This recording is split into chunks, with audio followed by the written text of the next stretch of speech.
Hey everyone, welcome to another video. তো আজকে সকালে উঠে আমার প্রথম কাজ ছিল আমার বেবির সাথে একটু টাইম স্পেন্ড করা, ওকে একটু খাওয়ানো।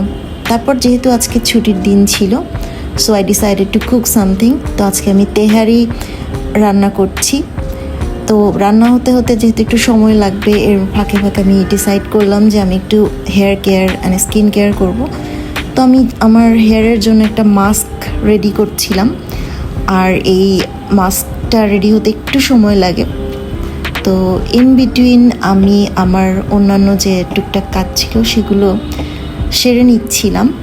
তো এর মধ্যে মোটামুটি আফটার 15 or 20 মিনিটস আমার হেয়ার মাস্কটা রেডি হয়ে এরকম একটা জেল লাইক কনসিস্টেন্সি এসেছে। তো এটাকে আমি আমার স্ক্যাল্পে, আমার পুরো হেয়ারে আমি এটাকে অ্যাপ্লাই করে নিচ্ছি। নিয়ে আমি মোটামুটি 40 মিনিটসের মতো রেখেছিলাম। আর ইন বিটুইন আমি একটা ফেস প্যাক লাগিয়ে নিচ্ছি। এই ফেস প্যাকটা মুখে আমি 10 to 12 মিনিটসের মতো রেখেছিলাম।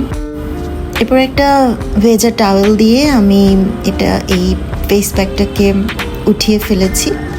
And then I took a quick shower, and after shower আমি আমার যে সিম্পল স্কিন কেয়ার রুটিনটা ফলো করি সেটা করছিলাম। সিম্পল হলে আমার মনে হয় যে স্কিন কেয়ারে কনসিস্টেন্ট থাকাটা is very important. And I was very hungry, so yes, this is the tehari that I made today. ভালোই হয়েছিল, সবাই ভালোই বলেছে। অ্যান্ড দেন যেহেতু আমার চুলটা আমি ড্রাই করে নিচ্ছি, এরপরে চুলটা ঠিকঠাক করে নিলাম। Then I was craving for something sweet, তো আমি ডেজার্ট হিসেবে আম খাচ্ছিলাম।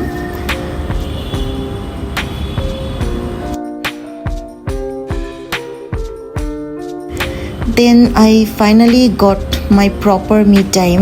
আমি আমার জন্য ব্ল্যাক কফি বানিয়ে নিয়ে ব্ল্যাক কফিটা এনজয় করছিলাম আর মুভি দেখছিলাম। মোটামুটি এটাই ছিল আমার holiday. I hope you enjoyed the video.